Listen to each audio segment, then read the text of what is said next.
ভিডিওটি গোপালের বনভোজনের। আজ 13ই মার্চ 2025 সকালবেলা দোকানে গিয়েই শুনছি গোপালের বনভোজন হচ্ছে আমার দোকানের ঠিক পাশেই।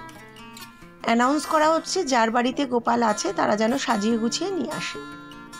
আমি দোকান বন্ধ করে বাড়ি আসার সময় দুপুরবেলায় এক ঝলক দেখতে গিয়ে আমি তো অবাক। এত সুন্দর করে আয়োজন, এত সুন্দর করে গোপাল সাজানো। আমার ছোটোবেলায় আমার এক দিদার বাড়িতেও এইরকমভাবেই গোপালের বনভোজন করানো হতো। আমরা আমার মামাবাড়ির থেকে সমস্ত গোপালকে পাড়ার সমস্ত গোপালকে ভ্যানে বসিয়ে বাজনা দিয়ে নিয়ে যেতাম। তখন আমরা তো ছোট ছিলাম, মাসিদের সাথে দিদাদের সাথে যেতাম।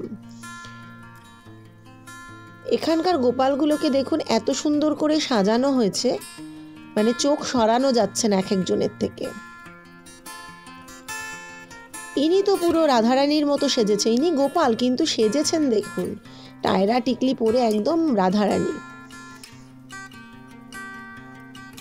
আমি যখন গিয়েছিলাম পুজোর সমস্ত কিছুই শেষ হয়ে গেছে, ভোগ টোগও বিতরণ হয়ে গেছে প্রায়। তার মধ্যে যেটুকু ছিল সেইটুকুর ছবি আমি তুললাম। আর বাইরে এখানে তো ঠাকুরের যে ভোগগুলো সেগুলো ছিলই, কেক ছিল। বাইরে আবার খিচুড়ি ভোগও বিতরণ করছিল।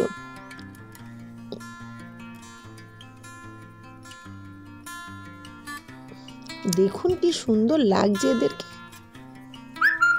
ছোট থেকে বড় প্রত্যেকটা গোপাল সুন্দর করে সাজানো। আজকের ভিডিওটা এই পর্যন্ত।